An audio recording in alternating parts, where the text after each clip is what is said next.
Hey guys, happy Monday, April 23rd. I'm going to tell you a little story about my day today. I did something today that I've never done before. I took a personal day to spend with my child. My child is going through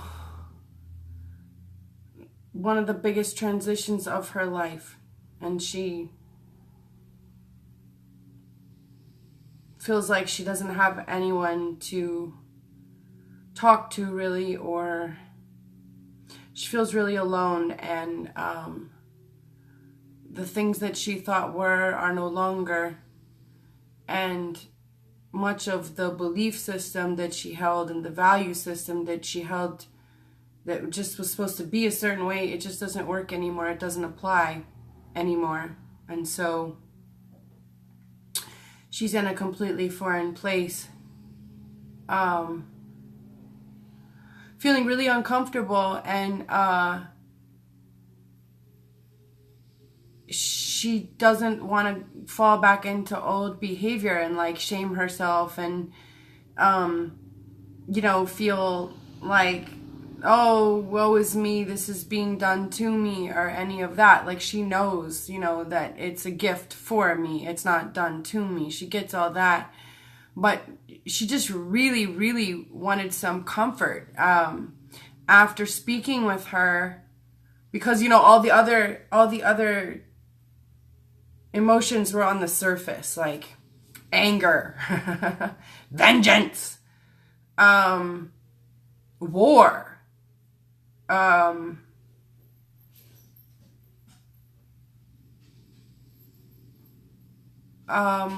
what else?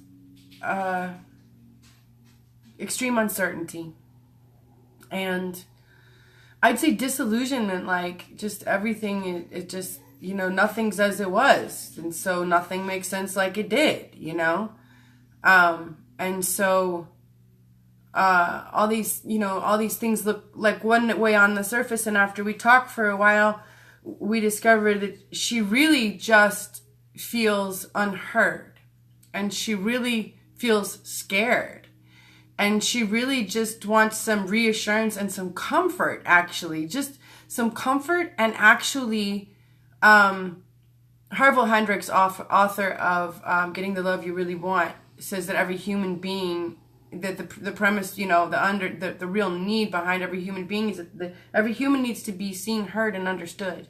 I completely agree with that, and that's the way she felt today. She wanted to be understood. She just wanted to be heard and seen and set and told, you matter.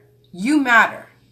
While all these other major players show up and toss around their big words and their big, weapons and their big agendas and their big this, you matter. You matter. What you want matters. What you need matters, and what you need is important, and you need to have that. She needed to have that said to her, eye to eye, face to face, energy to energy, to be acknowledged, to be seen, heard, and understood, to be paid attention to. And so I took her today into the village of Heather.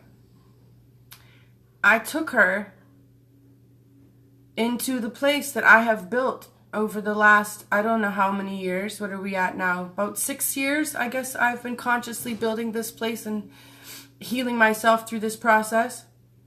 And so I walked her into the village of Heather today, and I brought her into the middle of the village, where there is a huge campfire, and there are tents all around, where there's a common area where everyone gets together and eats and dances and plays and sings and celebrates and communes.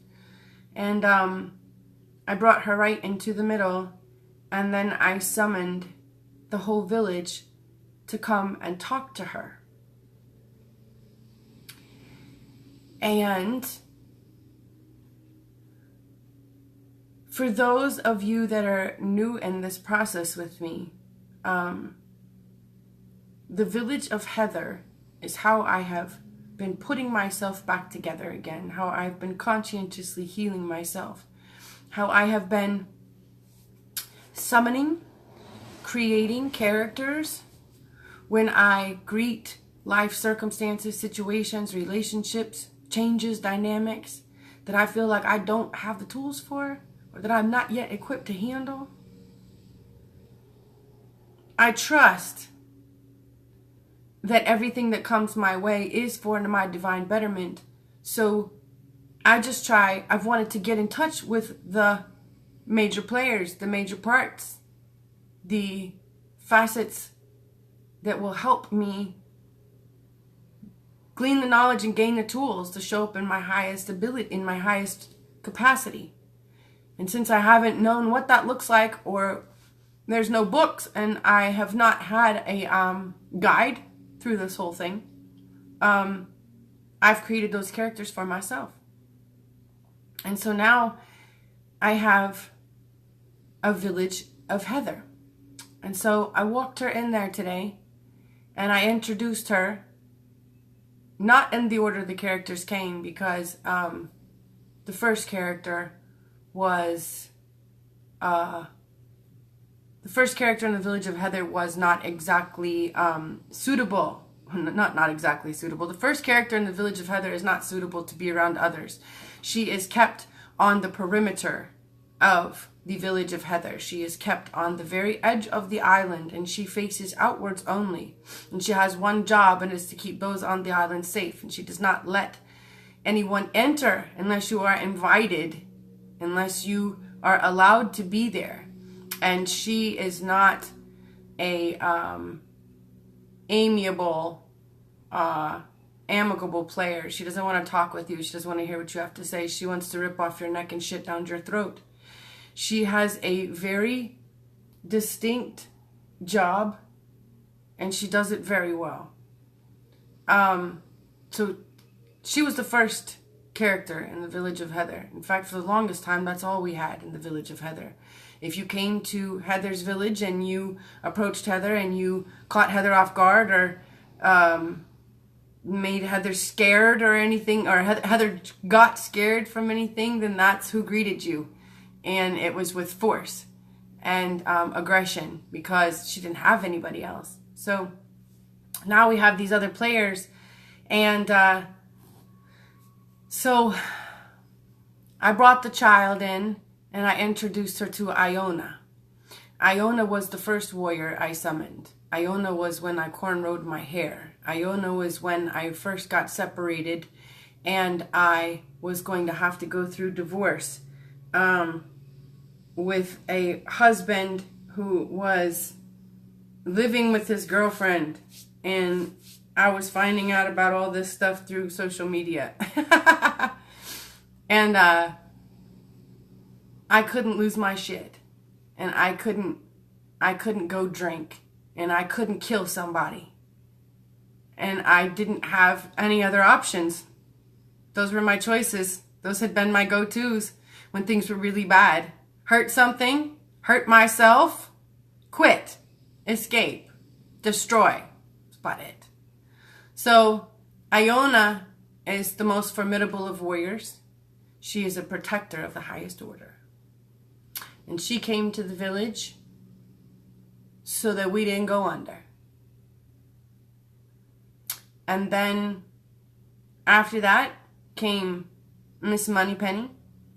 Miss Moneypenny was my office manager, house manager, because as I journeyed down the road to divorce, I didn't have the faculties, resources, ability, energy, and time to show up and completely be on top of this divorce case, to show up every day and ground myself and spiritually align myself in my highest, so that I could show up in my highest and maintain my spiritual connection and my work on self, that my daily maintenance, take care of 2 kids that were sophomores in high school and a 2-year-old, and not feel bad about the fact that I didn't have energy for all of that. Like, all of that came with a whole bunch of shame.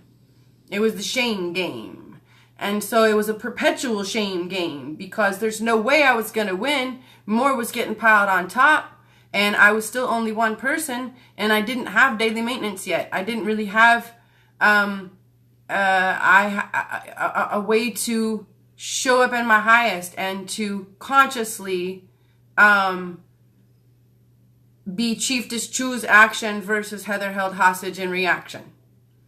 So Miss Moneypenny came because Miss Moneypenny shows up with her hair all twisted up and a pencil through her bun and a steno pad, and she don't care. She don't care what you want. She don't care what you think. She cares about what we have to get done, and how it's going to happen. She's extremely efficient. She's super smart. She's also very compassionate. She just is very, very, very amazing at drawing boundaries. And so where she shows up and writes words and takes action that sting others because of her ability to draw clear and concise boundaries, because she does not muddy the water, she's very effective. And I needed her. So she came. She was there. And then I had all the other characters that came in their order. I had Losen, the shaman. She was there. Losen is a grandma. She's very, very old. She's been around for a long time. She's been watching people die and rebirth and die and rebirth and die and rebirth over and over and over. And while things are going like up in flames, and even the most courageous of warriors are like, ah! Losen just sits there like, time for a new horizon. It's all good. It's all good. And she has steadfast stability and courageous compassion beyond measure. She was there. She's a rock. All like 4'10" of her. And then the naked cowgirl was there. I got some fun major players. You know, these are a story for another time. They come, they party, they show up. They're always fun in their pasties. And then there's a whole tribe full of warriors that ride dragons and just like to shoot shit. They just like to shoot shit. They were on their best behavior. They came into the village. There's always a perimeter of them around the village. But see, that was the problem in the beginning. We had all these conquering warriors who just wanted to shoot shit and bash stuff, and nobody really wanted to talk. And the thing is, we knew we desired the solution.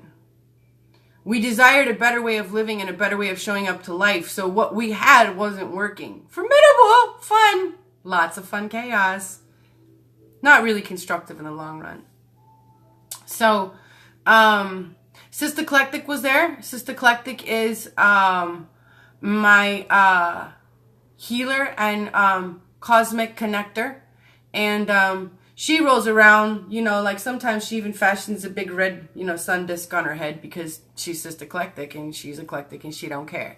And she rolls with a super intuitive channeling empath, an amazing being that doesn't really talk. Well, not in words anyway. Name Dassy, D-A-C, and it stands for down ass chick, because she's always down. She's always there. Her vibe is so alive and so centered and focused that she can broadcast so loud that she can change the name of a game anywhere she goes.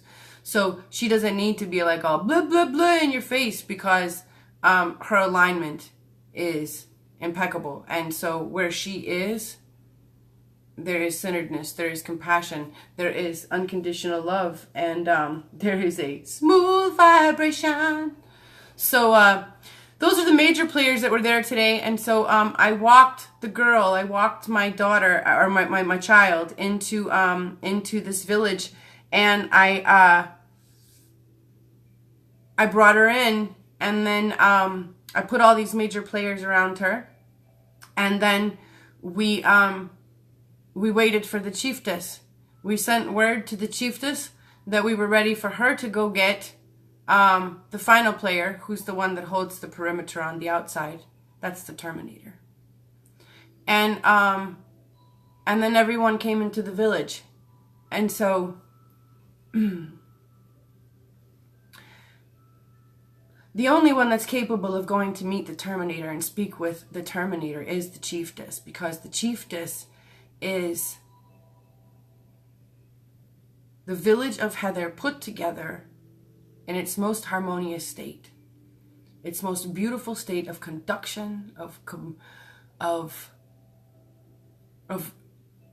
giving, receiving, of what's funny is I was going to say holistically, but of a wholly embodying all of the gifts given to Heather, all of the resources given to Heather, all of the beautiful, abundant life given to Heather for Heather. When allowed and received, it is the chiefess. That would be in the chiefess form. And so she came into the village, and she brought the Terminator with her. And they all gathered around the little one.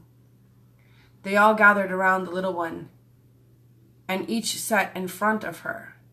And the little one is small, you know. The little girl is small. She's like 4 or 5 years old in human form. Iona is about 7 feet tall, and the Terminator is almost 12. So you can imagine what that looked like in the village today, as they all came in and gathered around this small human child.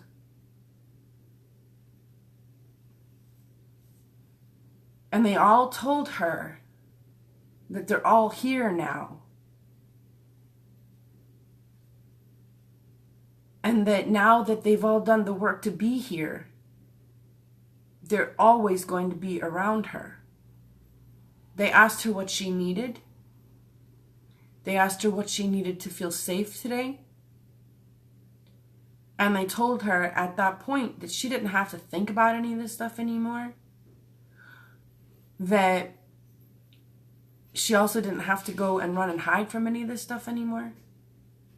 All she has to do is just show up and remember that she's a divine child of God. And that the major players, the rest of these players, are gonna hold space and set up a perimeter, and everything's gonna be just fine. And they got to tell her today that between every player in the village now, they have what they need. And so there's no reason to duck out of this situation, and there's no reason to feel like the bottom's going to get pulled out from under us, or that we need to escape, or that we need to set a fire, or that we need to do anything other than remember it's a spiritual life, show up as the divine creature we are, remember to take steps to take care of ourselves, to set healthy boundaries and perimeters, and to show up in life in our highest form. And then all of the players, all of the characters sat in front of her, and they reminded her of who they are and what their role in the village is. And by the time they had all sat in front of little Heather and told her that this is her village. This is her village now. They're all here for her. She's safe. She's gifted. And she's divinely inspired and protected. And now that we've done this work, we have a plan of action. Because, see, we've done this a lot of times. In fact, we've done this so many times now that little Heather was able to look around the village and see the yield of each of these times when she's felt like this. When she's felt so scared and so alone and so not knowing, uninformed, incapable. She got to see today that that's not the case at all. In fact, she got to go, Because today, as the characters in the village reminded her, we just start over. We just start over today. It's time to clean the slate. It's time to create some clean space in my heart and my head. Possibly develop another character. To summon some more tools. Some more capability from my innate storehouse that's never ending and always giving. And allow the change and show up in my highest. You know, each one of these major shifts that yielded one of these major players in the village was excruciating at the time. Thwarting, to say the least. Turned me upside down, made me feel loop-de-loo and like I'm gonna die or it's all gonna blow up. But I've developed this process now that not only works, but it allows me to integrate more parts of me. And it allows me the ability and the space and the permission to show up in a healing and nurturing capacity for myself so that I can be my best. And there's no cap on this. I do it again and again and again. And each time I blow the roof off. So today I wanted to share that with you because today I took a personal day to take care of the child, and the child was me. I brought the child into the village of Heather that I've been working so hard to create for such a time, and I let her have dialogue with each player in there. They all got to tell her, we got you. You're okay. We got you. So today I'm going to start anew in the Be Human recalibration system that I created, which is the way that I have healed myself. And I'm going to clean the slate and create a new character. And I invite you to do it with me. That's why I'm sharing this today. So, depending on where you are in the system, if you want to start over, start with me. If you've purchased the system and haven't yet started and done the work, start it with me. If you know nothing about this, but you just feel like healing and stepping into your power and creating the life of your desires, do it with me. I thank you for letting me share. I thank you for being a part of my healing and a part of my process. And I love you.